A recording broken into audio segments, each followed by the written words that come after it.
La mañana de este viernes no es una cualquiera.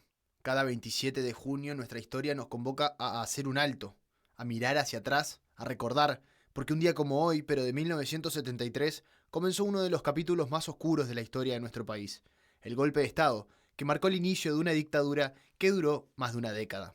Se disolvió el Parlamento, las libertades fueron suspendidas y muchas voces acalladas.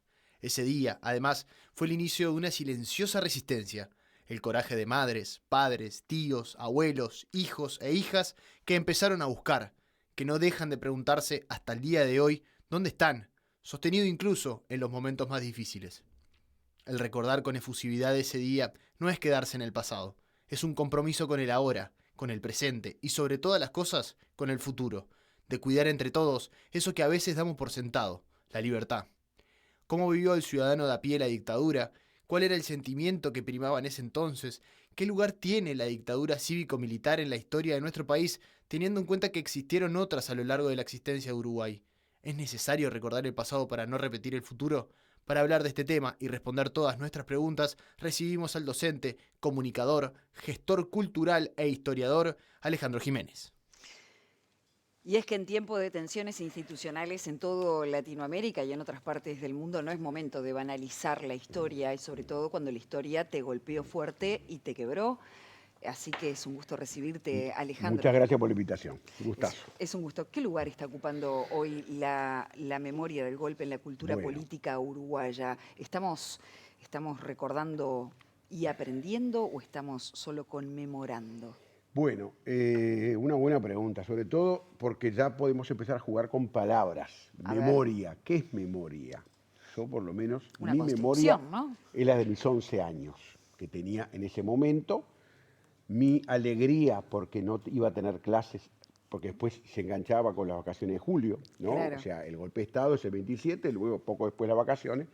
O sea, pasa por ahí. Pero después tengo las memorias de haber, por ejemplo, asistido a un colegio privado donde se hablaba poco. Después, el segundo ciclo, fui a un colegio, al liceo público, y ahí ya, año 80, 81, ya se hablaba un poco más. Y después la memoria de haber sido de alguna manera protagonista desde el IPA, que yo estudiaba el profesorado de historia, de la salida, ¿no? O sea, pero una cosa es la memoria, esa vivencia personal, y por eso ese cruce con la historia, ¿no? Eh, yo creo que es importante el recuerdo siempre, ¿no? Es importante conmemorar. Yo soy de la idea, y largo la idea acá, A ver. de por qué no el 27 de junio sea feriado. Lo digo realmente, digo, o sea, por ejemplo, en Argentina el 24 de marzo es feriado. O sea, porque es un. Pero no para que quede una conmemoración vacía de contenido, para que sea un aprendizaje, aprender, como tú me preguntabas. Digo, ¿Y vos sí, creés que se digamos. aprende con los feriados? Sí, pues aprendes en la medida en que también eso va acompañado Hay que con meterle un. contenidos. Claro, yo me acuerdo que en el primer gobierno de Tabaré Vázquez se hizo ¿se acuerdan? Un grupo de estudio que estaba dirigido por Álvaro Rico, decano en ese momento de Facultad de Sí, claro. Humanidades, y que estaba, por supuesto, grandes colegas muy queridos, Carlos de Masi, Carla Robla, Jaime Jafé, y que hicieron una investigación de unos tomos, capaz que se acuerdan, 3 tomos muy grandes, que estaban en CD también. Y eso tiene que ser la base teórica de lo que después se enseña para los que tienen aulas. Yo a esta altura de mi vida ya no tengo aula porque me retiré del aula, pero el aula es fundamental para estas cosas, y además de lo que hace la función de los medios de comunicación, los libros, lo traje acá mi libro de los presidentes, Ahora, Alejandro, de, permitime un paréntesis. sí, El aula es fundamental para sí, esto, decías, sí, me parece sí, sumamente razonable. sí. Ahora, cuando tenés un país que todavía no define Mm, colectivamente qué contar, de qué forma contar la historia y claro, la tensión quizás claro. esté ahí, Sí, sí, sí, sí. ¿cómo se traslada eso al aula con cierta ecuanimidad? Claro, pero, o sea, este relato, esta investigación era un poco una base teórica, suena algo académico, son unos tomos en donde hay toda una investigación Claro. sobre lo que fue el terrorismo de Estado, bueno, todo ese periodo del 2000, perdón, del 73 al 85. Pero después ahí está la tarea del docente. Yo creo que hubo algunos intentos. Yo recuerdo después de, o sea, por allá por el Claro, uno no voy a pretender que los primeros años luego de la dictadura ya o sea, se enseñara en Claro, el aula, porque pasó muy poco había que tiempo. procesar. Claro, y en ese interín de los primeros años se dio, por ejemplo, la resolución del tema de la caducidad. ¿Se acuerdan Sí, ustedes que claro. el plebiscito del 89, el referéndum aquel de voto verde, ¿se acuerdan? Y voto amarillo. O sea, que ahí se estaban resolviendo cosas que todavía no están resueltas. Es verdad que en Uruguay hubo una resolución legal, ¿no? Parlamentaria, que luego 2 veces se ratificó en las urnas. Digo, le guste o no le guste a quien no, precisamente es que esa resolución parlamentaria dejó firme la ley, que después Tabaré Vázquez aplicó el artículo 4, que es el de investigar y el de, bueno, que permitió algunos juzgamientos, ¿no? Pero en definitiva yo creo que lo más importante es, bueno, generar un contenido a nivel educativo que ya a nivel de escuela y liceo pueda ser la base de lo que se enseña para que se aprenda por parte de las nuevas generaciones, ¿no? ¿Qué fue eso? Lo peor que se puede hacer es barrer abajo de la alfombra con respecto a estos temas. Hay que enseñarlos. En la época de Rama, me acuerdo, ¿se acuerdan la reforma de Rama de los 90? ¿Se acuerdan? Hubo algunos, me acuerdo, el querido y recordado Marcos Gutiérrez, ¿no? Hijo del Toba, que era profesor de historia y él estuvo trabajando en el pasado reciente, lo llama el pasado reciente. Ha habido, evidentemente, distintas expresiones a nivel de contenidos educativos, en los libros está. Yo lo que creo, digo, es que debe ser, obviamente, un relato desde la historia y no desde la política, ¿Y ¿no? crees que eso es lo que Sí. está pasando hoy o cómo estás viendo lo que se da hoy en las aulas? No, yo lo que creo es que el profesor de historia cuando se para frente a un grupo, y yo me paré 35 años frente a los grupos que daba clase, cuando está hablando de un tema está dando su óptica, o sea, está da su mirada. Digo, en historia es impensado decir, no, tiene que ser una cosa totalmente inocente y no, hay un relato de hechos que, bueno, pero a su vez también hay ese relato siempre, cuando uno elige una fuente, voy a usar este libro y no voy a usar este otro, ¿no? Ya está Claro. teniendo una orientación, ¿no? Evidentemente. Y es claro de que el relato histórico igualmente nunca puede estar teñido con lo que son lo partidario o lo ideológico, sí, ideológico de lo que son las tendencias historiográficas, pero nunca, digo, tener un enfoque panfletario hacia un lado o hacia otro. Y yo creo que es posible, y es el desafío muchas veces del historiador y del docente. Ujú. Alejandro, de Bien. pronto sobre el golpe y la dictadura, se Sí, habla de derechos humanos, sí, se habla del sistema político sí, y menos se habla de cómo era la vida cotidiana de sí. la gente. La dictadura intentó instalar un relato de Mm, que en el país había progreso y había sí. paz, pero poco se habla de cuál era la situación social, de cuál era la situación económica del Sí. país. Ana, a mí me parece muy importante ver por qué llega la dictadura. Las causas son multicausales. Digo, y hay que empezar en lo que era contexto mundial, Guerra Fría, Revolución Cubana, Guerra de Vietnam. También todas tienen que ver con ese mundo bipolar, ¿no? que era comunismo-capitalismo, ¿no? Y en el Uruguay desde los 60 ya venía una crisis, y en los 60 es que crece la influencia militar, ¿no? O sea, los militares incidiendo en política, y a su vez se da un descaecimiento que a veces los actores políticos, de los que queda, que alguno queda, ¿no? Pregolpe, ¿no? A veces poco no lo tienen en cuenta o se olvidan, de que ahí empieza un poco la decadencia yo diría, de la actividad política, ¿no? Este, como ahí capaz que surge ¿vieron eso que dice? Los políticos son todos iguales, porque hay El gente. descreimiento Descrimiento, en el ahí sistema está. como, Cuando uno ve votos en blanco, como por ejemplo hubo una claro. elección departamental ahora, y un porcentaje importante, se preocupa, porque es eso, no, yo no creo en ninguno, voy a votar, yo estoy a favor del voto obligatorio, por ejemplo, digo, pero hay todo eso de que hay un descaecimiento de la... Ahora yo creo que hemos avanzado, o sea... ¿Qué pasaba ahí, Alejandro? Y Es ese decir, los descaecimiento- políticos no le daban soluciones a los ciudadanos acerca de sus problemas sí, reales y eso fue sí. lo que fue erosionando la credibilidad en el sistema democrático. Yo creo que también en la década del 60 hay algunos hechos, como la ley de presupuesto del 64, año 1964, Sí. que establece un artículo de jubilaciones privilegiadas, ley lo decían autos baratos, aquellas leyes Sí, podían sí. traerse, los parlamentarios podían traerse, o sea, un auto o sea, importar, ¿no? Autos baratos del exterior, pero otro tema muy importante es que empieza a erosionarse la imagen que tenía la ciudadanía del dirigente político, Claro. ¿no?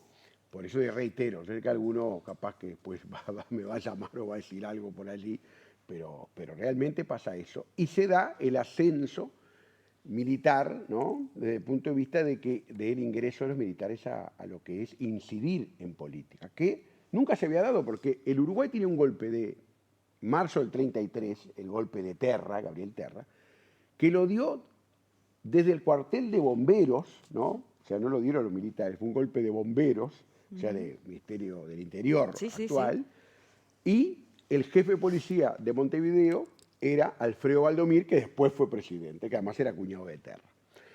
O sea que, en definitiva, yo creo que se da un hecho inédito, que es en el siglo XX, ya en el siglo XIX tuvimos una etapa militarista con Santos, Latorre, bueno, todo el militarismo del siglo XIX, pero en el siglo XX se da un proceso, o sea, en el cual gradualmente los militares van teniendo mayor participación en lo que es el poder y en lo que intentando incidir políticamente. Y eso, evidentemente, se va a, bueno, se puede hilar fino con respecto a lo que pasó en el 71, las elecciones y lo que vino después. Sí, dígame. La dictadura tuvo incidencia sobre los medios de comunicación, no solo censurando, sino también instalando un relato desde los medios de comunicación. Instalaron, quisieron hacerle creer a la gente que vivíamos en paz y vivíamos con progreso económico. ¿Se acuerdan que incluso spot publicitarios, que yo no sé si están en este canal en el archivo o quién, hay algunos, creo que en YouTube hay algo, en donde decían, no sé, por ejemplo, mostraban un atentado del Movimiento de Liberación Nacional Tupamaros, ¿no? Que algunos dicen, o algunos teorizan de que si el Movimiento de Liberación Nacional no hubiera existido, no hubiera habido dictadura, cosa disparatada, porque además es historia contrafáctica. Es decir, si no hubiera existido el MLN, no hubiera habido dictadura. Claro. No, eso no, porque las dictaduras son multicausales. Y era todo un tema económico, social que se daba en el Uruguay, en el mundo, en la región y en el Uruguay. Me acuerdo que la publicidad, los primeros meses de la dictadura decía, ahora es diferente. Era una frase, ahora es diferente. Muy potente. Claro, ahora es diferente, o sea, mostraba un atentado del MLN, me acuerdo de un atentado que hubo en los 60, hacen volar el bowling de Carrasco, por ejemplo. Atentado, ahora es diferente. Y cuando viene el plebiscito del 80, que es un mojón fundamental para la salida democrática, dicen aquella canción que decía, sí por mi país, sí por Uruguay, sí por el progreso y sí por la paz. Que además bombardearon todo por todos lados y terminan perdiendo por 15 puntos. Ganó 57-42 el no. O sea, fíjense ustedes, yo por eso digo a veces cuando se dice, bueno, pero había un poco de pasividad de la población, capaz que sí que en el momento del golpe está la huelga general, que evidentemente es un hito, sin ninguna duda, de la clase trabajadora y de los estudiantes, pero también, digo, hay un núcleo de gente que dice, no digo que está incluso a favor, dentro de la izquierda. Claro, lo de los comunicados 4 y 7 fue, yo creo, Claro. un error garrafal a nivel de, estaba recién Marcelo Abdala, Claro. haberse comido la pastilla del peruanismo, ¿no? Velasco Exacto. Alvarado en Perú y viene con planes, tuvo un gobierno con planes revolucionarios, reforma agraria. Claro. Bueno, vamos a observar. Yo vi recién en las redes, hay un muy buen resumen del Instagram del canal con las tapas de los diarios y de Marcha, por ejemplo, que Sí. decía no es dictadura Marcha porque no se podía decir que era dictadura. Entonces, muy ingeniosamente, Marcha Sí, Quijano saca, puso, no es no es dictadura. dictadura. Muy inteligente, ¿no? Pero verdaderamente, me acuerdo que aquellos...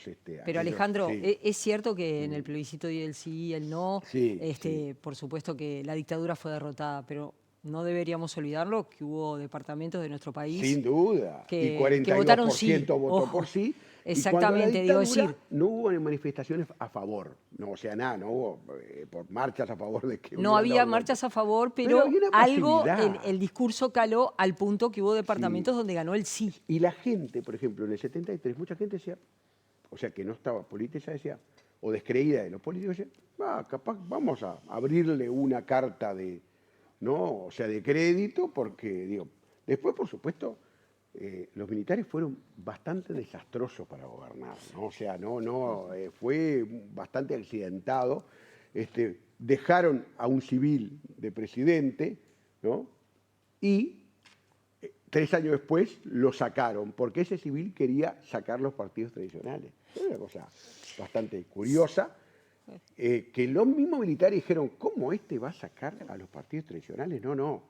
Ellos, obviamente, a pesar de ser golpistas, creían que los partidos tradicionales debían seguir existiendo. Alejandro, hablabas recién sobre el golpe de Terra y cómo salió desde el cuartel de bomberos, ¿no? Se le pide a los militares un mea culpa con respecto a la última dictadura, Sí. no así a la policía. ¿Qué pasa con el rol de la policía, que también tuvo un rol activo en la de represión? Sí, está bien lo que decís tú, pero por otro lado, la policía tiene... Yo diría, hoy hay tantos temas que digo tan actuales con respecto que involucran a la policía. Estoy de acuerdo, porque incluso para combatir lo que llamaban la sedición, capaz que ustedes se acuerdan, se crea lo que llamó las fuerzas conjuntas, Exacto. que eran militares y policías, ¿no? Yo creo que algún policía, habría que chequearlo, hubo procesado por delitos de lesa humanidad. No, pero lo que te dice Carolina va por el lado de se le pide como sociedad Sí. al ejército que haga Sí. un mea culpa público, sí. que pidan disculpas al país por la erosión Sí, que sí. generaron. ¿Por qué no se le pide a la policía cuando fue el auxiliar Claro. para los arrestos ilegales, para las desapariciones? Sin duda, pero quizás el protagonismo más importante haya sido, Sí, obviamente, sin lugar a dudas, de pero... las Fuerzas Armadas, sí.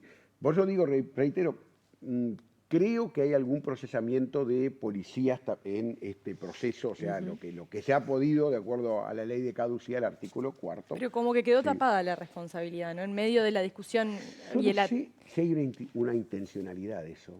No lo sé, digo. No, pero sí. simplemente sucedió. Sí.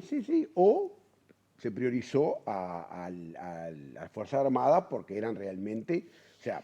Claro, ideológicamente. Ideológicamente era la doctrina de la seguridad nacional, seguridad Claro. para el desarrollo, todo eso era lo que inspiraba, no solo acá, pues estamos hablando de Brasil, Castelo Branco en el 64, golpe de Estado. Paraguay, Stroessner había sido antes.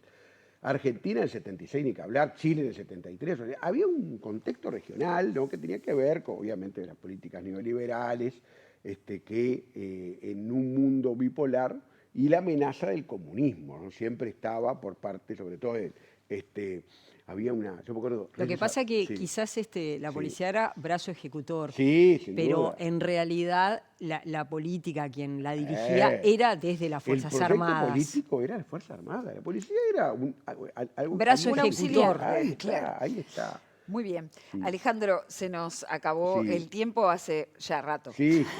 Un gusto hablar. Un gusto, El tema, podríamos seguir listo, toda la mañana. Pasan 52 años y seguimos igual queriendo seguir analizando estos temas. Muy bien, nos quedaron algunos aspectos importantes para Bueno. analizar y como esto es un proceso en construcción, Sin la duda. democracia, estás invitado nuevamente. Y hay que seguir, digo, hablando de estos temas. No digo todos los días, pero sí de vez en cuando y sobre todo el 27 de julio. Muy bien.